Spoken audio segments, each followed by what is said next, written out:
बातमी नागपुरातून। नागपूर जिल्हा नियोजन समिती नियुक्तीवरून महायुतीमध्ये जोरदार लॉबिंग सुरू झालेली आहे। 1200 कोटीच्या निधीमुळे समितीवर स्थान मिळवण्यासाठी चढाओढ ही सुरू झाली आहे। फडणवीस गडकरी यांच्या शिफारसीसाठी आता प्रयत्न सुरू आहेत।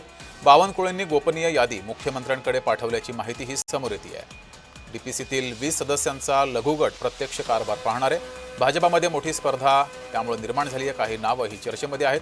शिंदे सेनेकडून, शिवसेनेकडून 6, राष्ट्रवादीकडून 5 सदस्यांची शिफारस झाल्याची माहिती सुद्धा समोर येते आहे। अधिक माहिती घेऊया, आपले प्रतिनिधी तेजस मोहतुरे आपल्या सोबत जोडलेले आहेत।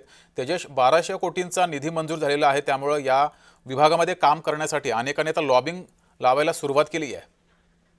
नक्कीच आपण जर बघितलं असेल जगदीश, तर सर्वात मोठा जो निधी आहे तो नागपूर जिल्ह्याला ज्या या निमित्तानं डीपीटीसीला मिळत असतो आणि त्यासाठी जे आहे मोठी लॉबिंग सुरुवात झालेली आहे। या निमित्तानं जर बघितलं असेल तर राष्ट्रवादी काँग्रेसकडनं 5 असेल, त्यासोबत शिंदे सेनेकडनं जे आहे ते 6 जे सदस्य यासाठी आहेत। त्या यासोबत जर बघितलं असेल तर भाजपकडनं सुद्धा मोठी जी आहे लॉबिंग करायला सुरुवात केलेली आहे। एकूणच जर बघितलं असेल तर यासाठीचे जे नावं आहेत ते पालकमंत्री नागपूरचे चंद्रशेखर बावनकुळे यांनी जे आहे ते मुख्यमंत्री देवेंद्र फडणवीस यांना पाठवले आहेत। मात्र जे इच्छुक आहेत त्यांनी जे आहे ते मुख्यमंत्री देवेंद्र फडणवीस यासोबत केंद्रीय मंत्री नितीन गडकरी आणि पालकमंत्री असलेले चंद्रशेखर बावनकुळे जे कडे जे आहे ते लॉबिंग करायला सुरुवात केलेली आहे। त्यानिमित्तानं जर बघितलं असेल तर काही नावं सुद्धा याच्यात जे आहे ते चर्चेत आलेले आहे।